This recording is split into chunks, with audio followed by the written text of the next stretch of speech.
ഒടുവിൽ കുറ്റസമ്മതം നടത്തിയ ആപ്പിൾ എന്തായാലും അവർ ഫീച്ചേഴ്സ് ഒന്നും തരുന്നില്ല എന്നുള്ള ആ ഒരു പ്രശ്നം അവരെന്തായാലും ഇപ്പോൾ പ്രാവശ്യം മറികടന്നിരിക്കുകയാണ്.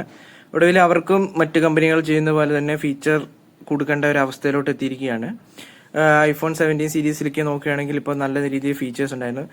കഴിഞ്ഞ പ്രാവശ്യം ഇറങ്ങിയ 16 സീരീസിലേക്ക് 16 ബേസ് മോഡലുകളിലൊന്നും തന്നെ കൂടിയ റിഫ്രഷ് റേറ്റുകളോ കൂടിയ ഡിസ്പ്ലേ ഫീച്ചേഴ്സോ ഒന്നും ഇല്ലായിരുന്നു. അതായത് ഒരു നോർമൽ ഡിസ്പ്ലേ, ഒരു 60 ഹെർട്സിന്റെ നോർമൽ ഡിസ്പ്ലേ ആയിരുന്നു കൊടുക്കുന്നത്. എന്നാൽ 17 സീരീസിലോട്ട് എത്തിയപ്പോൾ തന്നെ ബേസ് മോഡലിൽ തന്നെ 120 ഹെർട്സ് റിഫ്രഷ് റേറ്റ്, 3300 നിറ്റ്സിന്റെ peak brightness, reflection, anti reflection coating ഇതെല്ലാം വരുന്നുണ്ട്. അപ്പോൾ അത്തരത്തിലുള്ള ഫീച്ചേഴ്സൊക്കെ കിട്ടുന്ന ഒരു കിടിലൻ ഡിസ്പ്ലേ ആണ് തന്നിരിക്കുന്നത്. അതുപോലെ തന്നെ ഡിസ്പ്ലേയുടെ സൈസ് ബേസ് വേരിയന്റിൽ തന്നെ 6.3 ഇഞ്ചിന്റെ ഡിസ്പ്ലേ ആണ് വരുന്നത്. ഡ്യുവൽ ക്യാമറ വരുന്നുണ്ട്. 48 MB ഡ്യുവൽ ക്യാമറയാണ് റിയർ സൈഡിൽ വരുന്നത്. ഫ്രണ്ടിലോട്ട് വരുമ്പോൾ 18 MB ഡ്യുവൽ സിംഗിൾ ക്യാമറ വരുന്നത്. അതുപോലെ തന്നെ ഇതിന്റെ ഡ്യുവൽ ക്യാമറ ഉപയോഗിച്ചുകൊണ്ട് നമുക്ക് 2x വരെ ഒപ്റ്റിക്കൽ ഫോട്ടോസ് ഒക്കെ എടുക്കാൻ പറ്റുന്നതാണ്. ഒപ്റ്റിക്കൽ സൂമിങ് സപ്പോർട്ട് ചെയ്യുന്നുണ്ട്. ബാറ്ററി ലൈഫ് പറയുകയാണെങ്കിൽ മുൻ വർഷങ്ങളിൽ ഇറങ്ങിയതിനേക്കാളും ഒരു 3 മണിക്കൂർ 4 മണിക്കൂർ എക്സ്ട്രാ ബാറ്ററി ലൈഫ് കിട്ടുന്നതായിരിക്കും. സോ ബാറ്ററിയുടെ കാര്യത്തിലും ഇമ്പ്രൂവ് വന്നിട്ടുണ്ട്, ഡിസ്പ്ലേയുടെ കാര്യത്തിൽ വന്നിട്ടുണ്ട്, ക്യാമറയുടെ കാര്യത്തിൽ വന്നിട്ടുണ്ട്. ക്യാമറ എന്തായാലും ബെറ്ററാണ്. പ്രൊസറിൻ്റെ കാര്യം നോക്കുകയാണെങ്കിൽ A19 എന്ന് പറഞ്ഞ പ്രൊസറാണ് ബേസ് വേരിയന്റിൽ മാത്രം വരുന്നത്. ബാക്കിയുള്ള വേരിയന്റുകളിലെല്ലാം തന്നെ A19 Pro എന്ന് പറഞ്ഞ ചിപ്സെറ്റാണ് ഉപയോഗിച്ചിരിക്കുന്നത്. ഈ ഒരു 17 മാത്രം A90 എന്ന് പറഞ്ഞ ചിപ്സെറ്റാണ് വന്നിരിക്കുന്നത്. അപ്പോൾ ഓവറോൾ ഡിസൈൻ ഇതെല്ലാം വന്നിട്ടുണ്ട്. ഡിസൈൻ ബേസിൽ നോക്കുകയാണെങ്കിൽ IP68 റേറ്റിംഗ് ആണ് വരുന്നത്.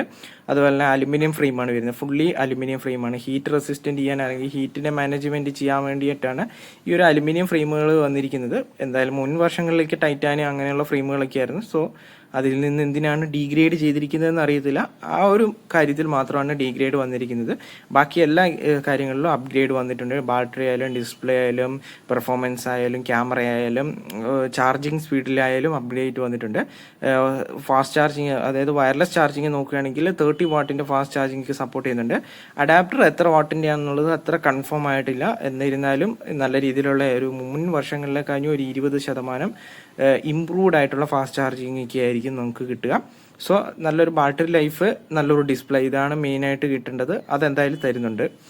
അതുപോലെ 17 എയർ എന്ന് പറഞ്ഞ ഒരു സീരീസ് ഉണ്ട്. ഈ 17 എയറിലോട്ട് വരികയാണെങ്കിൽ ഒരു ഏറ്റവും സ്ലിം ആയിട്ടുള്ള ഒരു ഐഫോൺ വേണമെന്നുണ്ടെങ്കിൽ നിങ്ങൾക്ക് ആ ഒരു പഴയ നോസ്റ്റാൾജിയ കിട്ടുന്ന, പഴയ ഒരു ഫീല് കിട്ടുന്ന, എന്നാൽ ഏറ്റവും വലിയ ഒരു ഡിസ്പ്ലേക്ക് ഉള്ള 6.5 ഇഞ്ച് ഡിസ്പ്ലേ വരുന്ന 3300 നിറ്റ്സിക്ക് സൂപ്പർ XDR-ന്റെ ഈ ഡിസ്പ്ലേയുടെ കാര്യങ്ങളിലെല്ലാം സെയിം ആണ്. ഡിസ്പ്ലേ എല്ലാത്തിലും ഇപ്പോൾ പ്രോ മാക്സിലായാലും പ്രോയിലായാലും 17 എയറിലായാലും 17 ഡിസ്പ്ലേയുടെ സ്പെക്ക് സെയിം ആണ്. സൈസിൽ മാത്രമാണ് വ്യത്യാസം വരുന്നത്.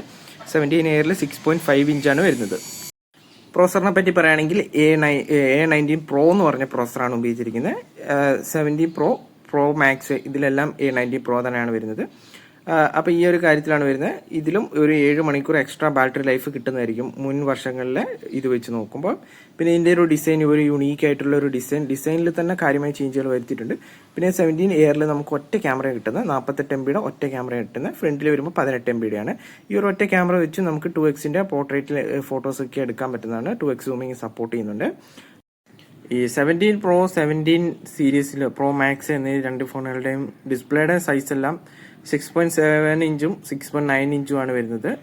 പ്രോ മാക്സിൽ പ്രോസർ വരുന്നത് A19 Pro എന്ന് പറഞ്ഞ പ്രോസറാണ് വരുന്നത്. പെർഫോമൻസ് എല്ലാം സെയിം ആയിരിക്കും. ബാറ്ററി കപ്പാസിറ്റി മുൻ വർഷത്തേക്കഴിഞ്ഞ് ഒരു 5 അല്ലെങ്കിൽ 4 മണിക്കൂർ കൂടുതൽ നിങ്ങൾക്ക് എക്സ്ട്രാ കിട്ടുന്നതായിരിക്കും ഈ ഒരു 17 Proയിലും Pro Maxലും. പിന്നെ ഡിസ്പ്ലേയുടെ ബെസലുകളെല്ലാം കുറച്ചിട്ടുണ്ട്. പിന്നെ ബാക്കിലെ ക്യാമറകൾ നോക്കുകയാണെങ്കിൽ 3 ക്യാമറകളും 48 MB ക്യാമറയാണ് വരുന്നത്.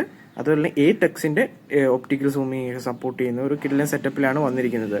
ഫ്രണ്ടിലോട്ട് വരികയാണെങ്കിൽ 18 MB തന്നെയാണ് ക്യാമറ വന്നിരിക്കുന്നത്. അപ്പോൾ ക്യാമറയുടെ കാര്യങ്ങളിലൊന്നും നോക്കേണ്ട, അടിപൊളി ക്യാമറ സെറ്റപ്പ്, ബാറ്ററി സെറ്റപ്പ് എല്ലാം തന്നെയാണ് വന്നിരിക്കുന്നത്. ഒരുപാട് ചേഞ്ചുകളെല്ലാം ആയിട്ടാണ് വന്നിരിക്കുന്നത്. എന്നിരുന്നാലും ആ ഒരു ഡിസൈനിൽ തന്നെ ആ ഒരു ഓറഞ്ച് ഡിസൈൻ, അത് അടിപൊളി തന്നെ ഡിസൈനാണ്. ഓറഞ്ചാണ് ഇപ്രാവശ്യം എക്സ്ട്രാ ഒരു ന്യൂ മോഡൽ എന്ന രീതിയിൽ അറിവിലായിരിക്കുന്നത്.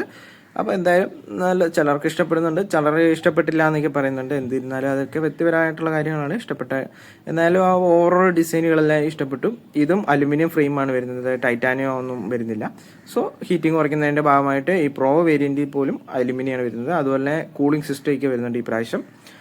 ചാർജിങ്ങിൻ്റെ കാര്യത്തിലാണെങ്കിലും 25% മറ്റതിനേക്കാളും ഇമ്പ്രൂവ്ഡ് ആയിരിക്കും. ബാറ്ററി ലൈഫ് എല്ലാം ഇമ്പ്രൂവ്ഡ് തന്നെയാണ്.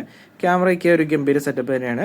ഡിസ്പ്ലേയുടെ കാര്യമാണെങ്കിലും ഇപ്രാവശ്യം നല്ല രീതിയിലുള്ള ഗിഡ്ലൻ സെറ്റപ്പിൽ തന്നെയാണ് വന്നിരിക്കുന്നത്. പിന്നെ പ്രോ മാക്സ് വേരിയൻറ്റുകളെ പറ്റി അധികം പറയേണ്ട ആവശ്യമില്ല. എന്തായാലും അതിൽ മാക്സിമം കിട്ടാവുന്ന എല്ലാ ഫീച്ചേഴ്സുകളും ഉൾപ്പെടുത്തിയിട്ടുണ്ടാവും. പിന്നെ ഇതിൻ്റെ വില പറയുകയാണെങ്കിൽ പ്രോയുടെ വില വരികയാണെങ്കിൽ 1.30 സംതിങ് ആയിരിക്കും. അതുപോലെ തന്നെ പ്രോ മാക്സിൻ്റെ വില വരികയാണെങ്കിൽ 1.70 1.80 ആ റേഞ്ചിലായിരിക്കും വരിക. അതുപോലെ തന്നെ ഇപ്രാവശ്യം പ്രോ മാക്സിൽ 2 TB ഒരു വേരിയൻറ്റും കൂടി വരുന്നുണ്ട്. ഏകദേശം 2 ലക്ഷത്തിന് മുകളിൽ 2 ലക്ഷത്തി സംതിങ് വരുന്ന ആ രീതിയിലായിരിക്കും അതിൻ്റെ പ്രൈസിങ്. അപ്പോൾ 2 TB എടുക്കണം എന്നുള്ളവർക്ക് ഒരു ലോങ് ലൈഫിലോട്ട് അല്ലെങ്കിൽ കൂടുതൽ സോഷ്യൽ മീഡിയ ഉപയോഗിക്കുന്നവർക്കൊക്കെ എടുക്കാൻ വേണ്ടിയായിരിക്കും ഈ ഒരു 2 TB ഓപ്ഷനും കൂടി കൊടുത്തിട്ടുണ്ട്. എന്നിരുന്നാലും നല്ല. പിന്നെ ഇന്ത്യയിലാണ് പ്രൊഡക്ഷൻ എങ്കിലും വിലയിൽ കാര്യമായിട്ടുള്ള കുറവുകളൊന്നും വന്നിട്ടില്ല. 17 സീരീസ് തന്നെ തുടങ്ങുന്നത് 84,000 രൂപ ആ റേഞ്ചിൽ തന്നെയാണ് തുടങ്ങുന്നത്. സോ ഒരു വിലയിൽ അങ്ങനെ വലിയ കാര്യമായിട്ടുള്ള ചേഞ്ചുകളൊന്നും വന്നിട്ടില്ല. 17 എയർ ആണെങ്കിൽ തന്നെ 1,19,000 ആ റേഞ്ചിലോട്ട് പോകുന്നുണ്ട്. ബാക്കിയെല്ലാം സ്വാഭാവികമായിട്ട് പണ്ട് നേരത്തെ മുതലേ ഉള്ളത് 1.50 മുകളിലോട്ട് പോകുന്ന ആ ഒരു പ്രൈസിങ് തന്നെയാണ് കണ്ടുവരുന്നത്. GST കുറയ്ക്കുന്നതിന് അതൊക്കെ ഇതിൽ എത്രത്തോളം ബാധിക്കുന്നുണ്ടെന്നുള്ളതൊന്നും കൃത്യമായിട്ട് പറയാൻ പറ്റത്തില്ല. ഇതിൽ കുറവ് വരുന്നുണ്ടോയെന്നൊന്നുമില്ല. എന്തായാലും ഈ പ്രൈസിങ് എല്ലാം അത്യാവശ്യം നോക്കിയിട്ട് സാധാ പോലെ വലിയ കാര്യമായിട്ടുള്ള കുറവുകളൊന്നും വന്നിട്ടില്ല.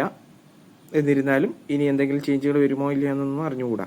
ഇപ്പോൾ ഇതാണ് ഏകദേശം ഒരു പ്രൈസിങ് വന്നിരിക്കുന്നത്. ഈ ഓഫറിലേക്ക് വരുമ്പോൾ കുറയുമായിരിക്കും.